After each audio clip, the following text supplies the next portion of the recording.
Salam IKA Lemhanas. Seperti kita ketahui bersama, tanggal 23 Agustus 2025 akan dilaksanakan Musyawarah Nasional kelima IKA Lemhanas. Salah satu agenda penting dalam Munas kelima ini adalah pergantian ketua umum. Oleh karena itu, IKA Channel dan majalah New Telstra sebagai media official IKA Lemhanas akan menampilkan 5 tokoh terbaik bangsa, putra-putri pilihan yang akan mengemban amanah sebagai Ketua Umum IKA Lemhanas masa bakti 2025-2030. Kelima calon ini bukan hanya alumni terbaik, tetapi juga pemimpin berprestasi di bidangnya masing-masing. Mereka adalah figur-figur putra bangsa yang memiliki dedikasi tinggi terhadap nilai-nilai kebangsaan, integritas, ketahanan nasional, dan siap membawa IKA Lemhanas semakin berperan dalam menjaga semangat kebangsaan dan memperkokoh persatuan dan kesatuan NKRI. Mereka adalah Jenderal TNI Purnawirawan Profesor Dr. Dudung Abdurrahman SEMM, Profesor Dr. Dersos Gumilar Rosliwa Somantri, Dr. Insinyur Mustafa Abu Bakar MSI, Profesor Insinyur Purnomo Yusgiantoro MSc MA PhD, dan Komjen Pol Purnawirawan DRS Togar M. Sianipar MSI. Kelima tokoh ini akan kami tampilkan sesuai dengan abjad dan ada 5 pertanyaan yang sama. Pertanyaannya adalah sebagai berikut. Pertama, apa visi dan misi strategis untuk memimpin DPP IKA Lemhanas dalam 5 tahun ke depan, terutama dalam memperkuat peran IKAL sebagai penjaga nilai-nilai kebangsaan dan ketahanan nasional. 2. Bagaimana melihat posisi peran alumni menghadapi tantangan kebangsaan kontemporer seperti polarisasi politik, disinformasi digital, dan ancaman kedaulatan nasional. 3. Apa strategi untuk memperkuat sinergi antara DPP IKAL dengan DPD IKAL di seluruh Indonesia, serta dengan lembaga-lembaga strategis negara agar program-program organisasi berdampak nyata? 4. Dalam era revolusi digital dan transformasi global, bagaimana cara mengaktualisasikan kontribusi pemikiran strategis para alumni Lemhanas agar tetap relevan dan responsif terhadap perubahan zaman? 5. Apa langkah konkret yang akan diambil untuk menjadikan IKAL sebagai organisasi modern, inklusif, adaptif, dan berkelanjutan, baik dalam tata kelola kaderisasi maupun pengembangan jenjang nasional dan internasional? Dan inilah 5 anggota terbaik IKA Lemhanas yang akan menyampaikan gagasan, visi, dan komitmen mereka terhadap masa depan IKAL yang lebih solid, lebih sinergis, dan lebih berkontribusi bagi Indonesia. Selamat mengikuti dan salam IKA Lemhanas.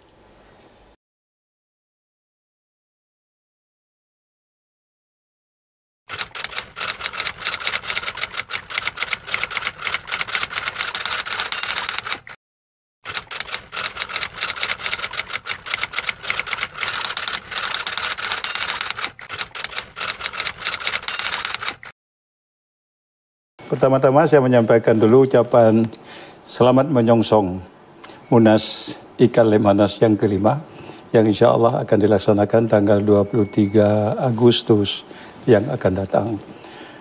Siapapun nanti yang akan terpilih sebagai Ketua Umum IKA Lemhanas yang baru, saya ingin berpesan bahwa visi misi yang ditanyakan oleh Bu Ido itu penting sekali. Pertama-tama tentu saja kita penguatan organisasi dulu ke dalam.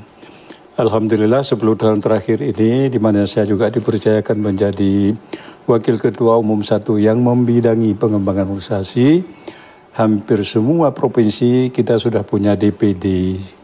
DPD ini sekarang Alhamdulillah sudah mulai berkegiatan dan kelihatannya cukup menambah maraknya organisasi IKA Lemhanas kita.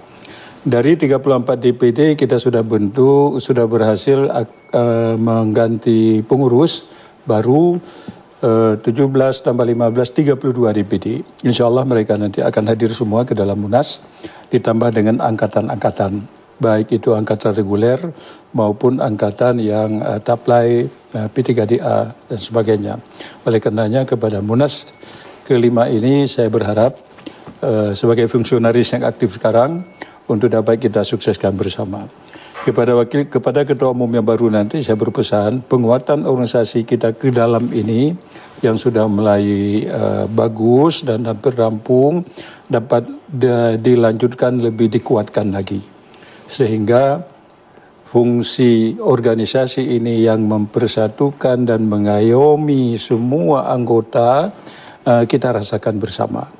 Merasa satu guyup sehingga kreativitas anggota tetap terjaga dan tersalurkan, hubungan persaudaraan tetap akan terjaga, teman-teman alumni semua merasa sejuk dalam guyup IKAL Lemhanas kita.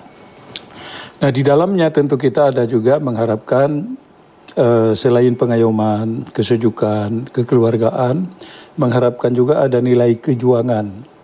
Artinya wadah IKAL Lemhanas juga dapat berperan memajukan anggotanya sesuai dengan bidang keahlian atau profesinya masing-masing. Misalnya yang berbakat untuk menjadi anggota Dewan DPR, kita usahakan untuk bisa banyak ikut di anggota Dewan Perwakilan Rakyat. Yang berbakat untuk menjadi duta besar, kita bantu promosikan untuk menjadi duta besar, dan seterusnya, dan seterusnya. Sehingga keberadaan IKAL bagi anggota Lemhanas, alumni Lemhanas terasa. Ada yang memperhatikan dirinya dan ada yang kesinambungan sesudah mereka lulus dari pendidikan Lemhanas. Yang kedua, fungsi organisasi ini saya harapkan juga dapat meningkatkan pengabdian kepada bangsa dan negara. Dalam hal ini IKAL Lemhanas fungsi strategisnya adalah sebagai mitra strategis dan kritis kepada pemerintah daerah, pemerintah pusat, baik itu eksekutif, legislatif, yudikatif, termasuk juga kepada swasta dan masyarakat. Peran IKAL Lemhanas sebagai mitra strategis ini sangat diperlukan sehubungan dengan ciri-ciri kita alumni Lemhanas yang berwatak pejuang, berwawasan kenegarawanan. Ini semua akan sangat membantu Pemda, pemerintah pusat, legislatif, eksekutif yang saya sebut tadi, merasa dijadikan mitra strategis dengan organisasi IKAL kita. Jadi visi misi versi praktisnya saya harapkan itu dulu yang kita lakukan. Yang selama ini kita sibuk sekali membenahi kendaraan ini ke dalam. Ibaratnya kita banyak menghabiskan waktu untuk casing. Sekarang casingnya sudah hampir selesai. Sinyalnya ini harus mulai kita tunjukkan sebagai bagian dari pengabdian kita kepada masyarakat.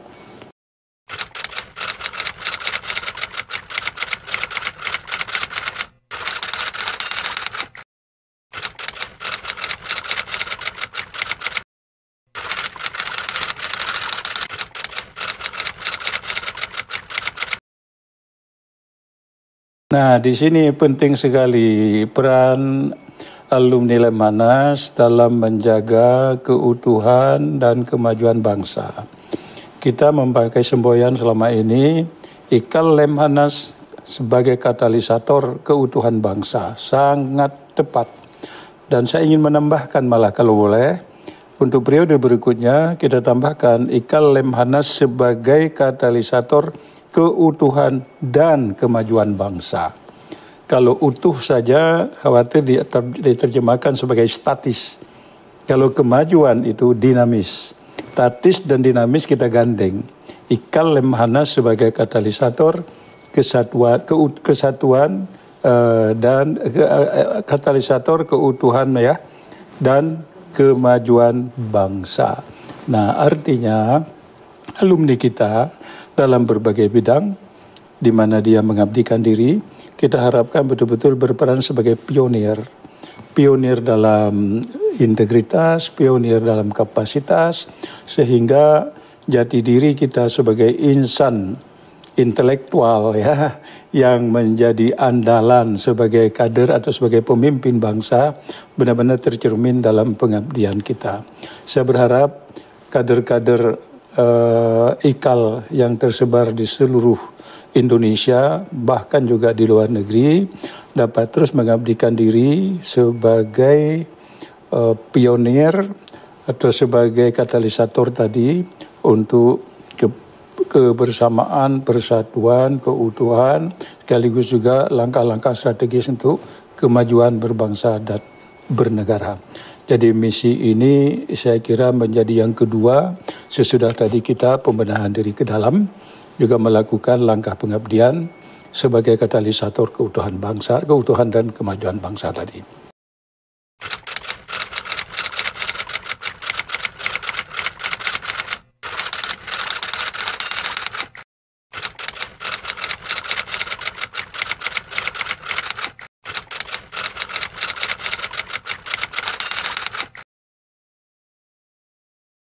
Sekarang ini dengan kemajuan teknologi, khususnya teknologi informasi, saya kira akan sangat membantu hubungan kita pusat daerah, kemudian hubungan organisasi IKAL dengan organisasi lainnya, termasuk juga nanti dengan komponen-komponen masyarakat, asosiasi gubernur misalnya, asosiasi bupati, wali kota, semuanya itu harus jalin kerjasama yang sinergis dan saling menguntungkan.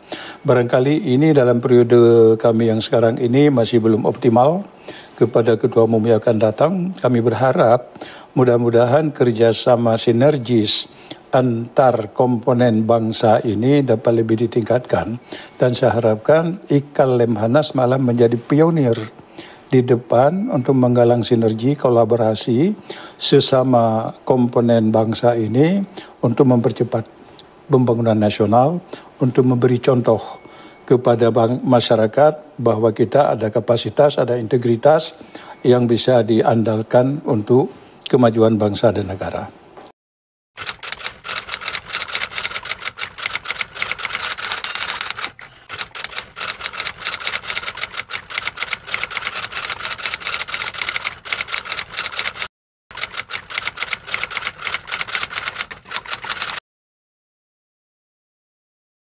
Sehubungan dengan perkembangan global sekarang ini, kita harus memberikan dukungan penuh kepada Presiden baru kita, Pak Prabowo Subianto, di mana beliau kelihatannya peran strategis Indonesia di kancah global sudah lebih dipentingkan. Reaksi dari berbagai negara yang beliau kunjungi kelihatannya sangat positif, apalagi dalam perkembangan yang kurang menentu situasi global kita. Peran Indonesia sebagai negara non-alignment dan kita bebas aktif diuntungkan dengan situasi sekarang. Polarisasi apakah itu unilateral, bilateral, multilateral sekarang ini sangat dinamis, dan peran kita di situ sebagai negara yang netral, sementara kita dekat misalnya dengan China, dengan BRICS katakanlah begitu, tapi kita juga akrab atau dekat juga dengan Amerika dan dengan Eropa. Jadi peran strategis netral ini diuntungkan bagi kita. Sehingga ada yang mengatakan di tengah pergolakan, katakanlah misalnya perang di Timur Tengah atau ada juga di Ukraina segala macam, orang menoleh Indonesia adalah sebagai negara yang adem, yang rukun, yang damai, ya. Dari ini hasil dari sikap pilihan yang diberikan oleh pendiri bangsa dengan mengatakan bahwa Indonesia adalah negara non-alignment dan politik bebas aktif. Dan ini dilakukan, diwujudkan dalam konferensi Asia Afrika. Sekarang ini ada revitalisasi, upaya revitalisasi nilai-nilai spirit konferensi Asia Afrika itu semakin mengemuka lagi di berbagai penjuru dunia, dan ini situasi menguntungkan. Oleh karenanya dalam menyikapi perkembangan global, IKAL Lemhanas mempertinggi atau mempererat kerjasama strategis dengan pemerintah untuk dapat menyesuaikan dengan perkembangan tersebut, di mana peran Indonesia menjadi lebih penting untuk kemajuan dan perdamaian dunia. Saya kira begitu.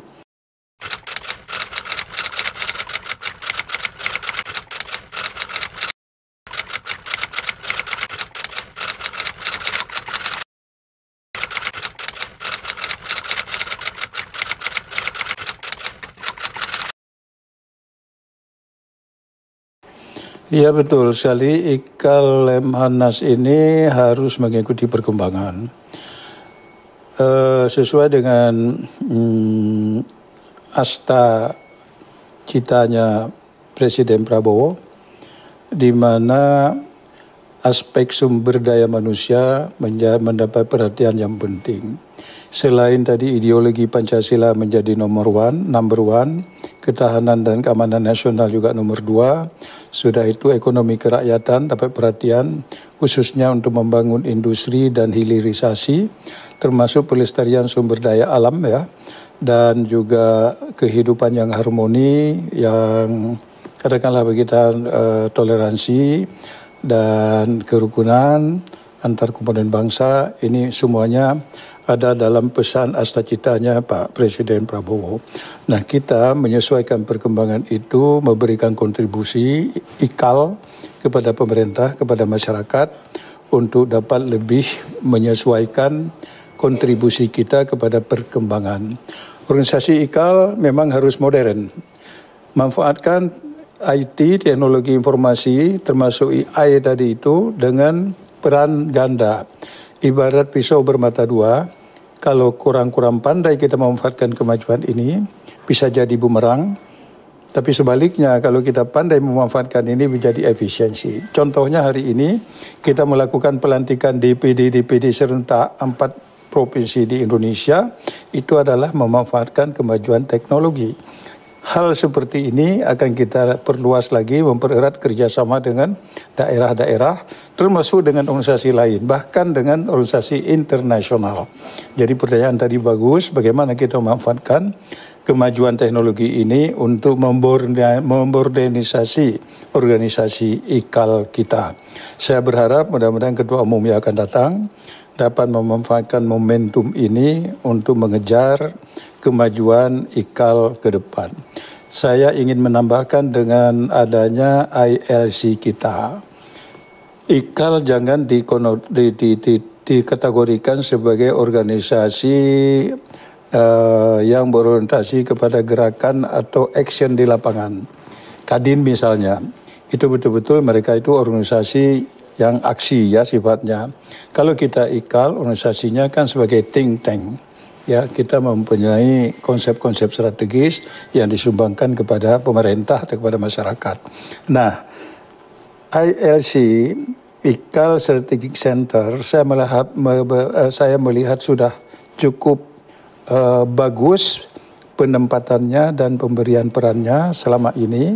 Tinggal kita meningkatkan lagi. Misalnya, kontribusi yang dihasilkan dari ILC merupakan konsep-konsep yang sudah dimatangkan, ini harus ditindaklanjuti.